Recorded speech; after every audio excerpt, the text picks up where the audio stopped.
दिन लोग देखकर उसको प्रणाम करते हैं, माता पिता को नमन करते हैं। क्यों? आप अपने बच्चे हो, आपसे पूछेंगे, आपकी औलाद आपसे पूछेगी, आपके आने वाली पीढ़ी आपसे पूछेगी, माँ ये कौन सा नाटक बनाकर रखा है तुम लोगों ने? समी का पत्ता दे, समी का पत्ता ले, मिलने जाओ तो समी का पत्ता क्यों लिया दिया जाता है? बच्चे पूछेंगे। आज की पीढ़ी बहुत प्रश्न करती है, उसको उत्तर देना पड़ेगा कि एक पत्ते में 14 करोड़ स्वर्ण मुद्रा का फल होता है।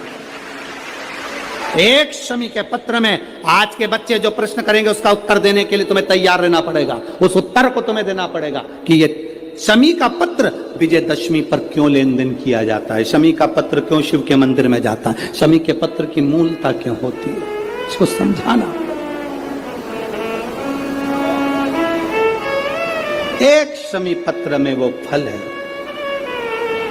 और केवल यही नहीं, शमी के वृक्ष के नीचे, बेलपत्री के वृक्ष के नीचे अगर भूल से भी बच्चा, बूढ़ा, कोई व्यक्ति एक पार्थिव शिवलिंग का निर्माण कर लेता है, भूलवश भी उस पे जल समर्पित कर देता है, भूलवश भी उसके भाव से पुष्प या शमी पत्र या बेलपत्र भी चढ़ा देता है, तो वो इस संसार में कहीं ना कहीं सुख भोगता ही है, उसके जीवन में दुख नहीं। शमी पत्र की मूलता 33 कोटि देवता तुम्हारी किस्मत में जो लिखा है वो देंगे। 33 कोटि देवता का काम है तुम्हारा भाग्य लिखना, पर केवल एक महादेव का काम है तुम्हारे भाग्य को बदल देना। तुम्हारी जिंदगी में दुख लिखा है, कब वो सुख लिख दे उसका कोई भरोसा नहीं। ये सिर लोग महादेव की पिंडी को लगा देते हैं, ये सिर महादेव के शिवलिंग को लगा देते हैं। क्यों लगा देते हैं? क्यों? ये ललाट पर जो दुख लिखा है, ललाट पर जो भाग्य में तकलीफें लिखी हैं, किस्मत में जो लिखा है, बेकार कुछ लिख दिया, शिव के शिवलिंग को ये शीश लग जाए, महादेव का स्पर्श मात्र हो जाए, ललाट पर लिखा उल्टा भी सुल्टा हो जाता है। यदि पीला फूल शिवलिंग के आसपास में या शंकर भगवान के ऊपर कहीं रखा हुआ भी दिख जाए, उस कनेर के पुष्प को अगर आप 5 जगह का स्पर्श कराकर अपने हृदय की बात कहकर वापिस महादेव को समर्पित कर देते हो, तो भी मेरा महादेव तुम्हारे दुख का निवारण कर देगा। ऐसा योग लगे आपके जीवन में कि आप जिस व्यापार को आपने करा उस व्यापार में आपको फल नहीं मिला, फिर आपने व्यापार चेंज करा, फिर बदल कर देखा, फिर उस व्यापार को कर देखा, उसमें फल नहीं मिला, फिर आपने वापिस व्यापार को बदलने का विचार किया, तो हमारा निवेदन रहेगा उस व्यापार को बदलने से पहले एक काम जरूर कर देखो।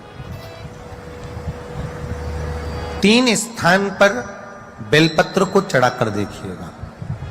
अगर आपको लगे कि मैंने व्यापार बदल लिया, एक बार बदला, कई लोग ऐसे भी होते हैं जो पैसा इकट्ठा करते हैं, धन एकत्रित करते हैं, और कोई व्यापार ऐसा कर लेते हैं जिस व्यापार में धन चले जाता है तो वो धन वापिस नहीं आता, मारा वो व्यापार का धन वापिस नहीं आ पाता, तो बड़े दुखी होता है कि भाई मेरा गया हुआ पैसा नहीं आ रहा, मैं बड़ा कष्ट में हूं, मेरा खुद का ही आ जाए ना तो मैं निहाल हो जाऊं, मेरा अपना ही नहीं आ रहा जो गया हुआ है, तो मैं क्या वर्णन करूं उसको, क्या करूं।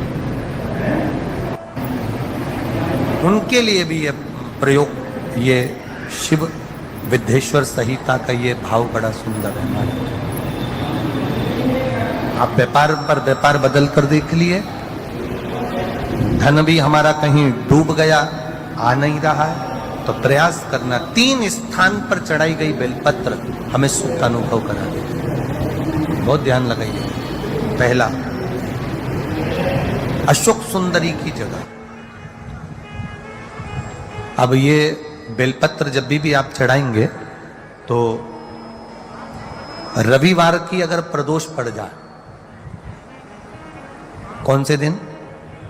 रविवार की प्रदोष के दिन ये प्रयोग अवश्य कर कर देखिएगा। ज्यादा बार नहीं करना है, केवल एक ही बार करना, बाबा स्वयं कृपा करेगा। अपने मंदिर में अर्थात अपने घर के पास कोई मंदिर हो, शिवालय हो, देवालय हो, जहां शंकर भगवान विराजमान हो, शिवलिंग हो, ऐसी जगह पर अवश्य करें। हमें कहीं दूर जाकर ये प्रयोग नहीं करना है, अपने अपने शिवालय, अपने जो घर के आसपास में शिवालय हो वो। एक बेलपत्र अशोक सुंदरी वाली जगह, अब उसको अशोक सुंदरी की जगह पर भी चढ़ाने का तरीका क्या है? जब हम बेलपत्र चढ़ाएंगे तो उस बेलपत्र को चढ़ाते समय आपकी जो बेलपत्र की डंडी है, वो बेलपत्र, रविवार प्रदोष के दिन का ये उपाय है महाराज। ये बेलपत्र की जो डंडी है, इस डंडी का भाग शिवलिंग की ओर होना चाहिए। ये जो डंडी है, इसका भाग अशोक सुंदरी पर जब चढ़ाएंगे तो शिवलिंग की ओर इस